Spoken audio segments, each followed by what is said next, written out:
Second thing my friends, నా లైఫ్లో అలాంటి సర్వీస్ నేను ఒక సందర్భంలో చూశాను. 1990 మే 1వ తారీఖు కోతగిరి ఊటీ దగ్గర ట్రైనింగ్ వెళ్ళాను. 30 days ట్రైనింగ్. ఆ ట్రైనింగ్ 24 మెంబర్స్కి బైబిల్ ఎలా చదవాలని 21 days అయిపోయింది. 22nd డే అంటే మే 22, 1990 జరిగినటువంటి విషయం. పర్ఫెక్ట్ గా టైం కూడా చెప్తున్నా. మార్నింగ్ 6:40కి నేను లేసాను. మాకు 6 టాయిలెట్స్ ఉంటాయి, 24 people ఉంటారు. నేను 6:40కి లేచి వెళ్ళాను. 23 మెంబర్స్ కూడా బయటే ఉన్నారు. అరే ఏమైందిరా అంటే, సెప్టిక్ ట్యాంక్ నిండిపోయిందన్న, లోనకి వెళ్ళలేం అని అన్నారు. కోఆర్డినేటర్ అక్కడ ఉన్నాడు. సార్ ట్యాంక్ నిండిపోయిందంట, తెలుసు మాకు, మరి ఏదో ఒకటి చేయండి సార్ అంటే, ట్రై చేస్తున్నాం, ఎవడు రావట్లేదు అని అన్నాడు. ఒక మేబీ 30 seconds 40 seconds ప్రేయర్ చేసాము. దాన్ని ఓపెన్ చేస్తున్న సౌండ్ వచ్చింది. ఒక్కన్ను పెట్టి తీసి చూసా. నిక్కర్ వేసుకొని ఉన్నాడు, కట్ బనీన్ వేసుకున్నాడు, కూలింగ్ గ్లాసులు వేసుకున్నాడు, నెత్తికి స్కార్ఫ్ పెట్టుకున్నాడు, ముఖానికి మాస్క్ వేసుకున్నాడు, బాడీకి కిరసనాలు రాసుకున్నాడు. I can easily smell that. ఆయన లోనకి దిగుతున్నాడు. అబ్బా చాలా స్టైల్ ఉన్నాడు వీడు అని అనుకున్నాను. ఇంకో ఆయన అలాంటి డ్రెస్ వేసుకుని ఆయన పైన నుంచున్నాడు.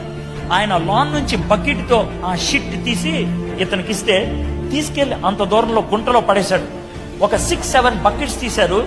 చాలా మంది వామిట్ చేసేసారు. చాలా dirty smell. It is very bad. ఒక హాఫ్ ట్యాంక్ అయిందేమో. మూసేయండి బ్రదర్, చాలండి అన్నాడు. మూసేయండి బ్రదర్ అంటున్నాడు ఏంటినా, పాకోళ్ళు కూడా ఆయన ఎంత బ్రదర్ అంటారా అని అనుకున్నాను. మూసేశారు. అయిపోయిన తర్వాత మేము స్టడీగా నుంచున్నాం. వీళ్ళు మాకు హెల్ప్ చేసినటువంటి వాళ్ళిద్దరు నుంచున్నారు. వాళ్ళ చేతికి అంటుకున్న పెంట తుడుచుకుంటున్నారు. స్కార్ఫ్ తీసి కూలింగ్ గ్లాసులు తీసి మా ముందు నుంచున్నారు. షాక్ తిన్నాను నేను. I cannot say it.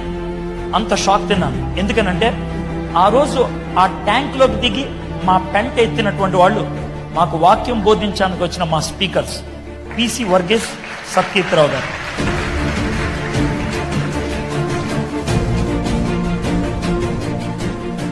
వాళ్ళు ఆ విధంగా చేసిన తర్వాత I want to tell you very frankly, నా యొక్క స్పైన్ లో ఎంటుకల నుంచి ఆ ఫీలింగ్ వచ్చింది. There was a kind of a chill in my body.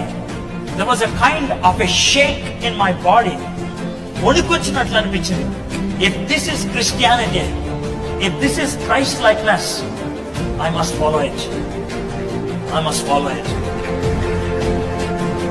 ప్రపంచానికి క్రీస్తు గురించి బోధించే వాళ్ళు చాలా మంది ఉన్నారు. క్రీస్తులాగా జీవించి చూపించే వాళ్ళు కావాలి. అది ఉంటావా?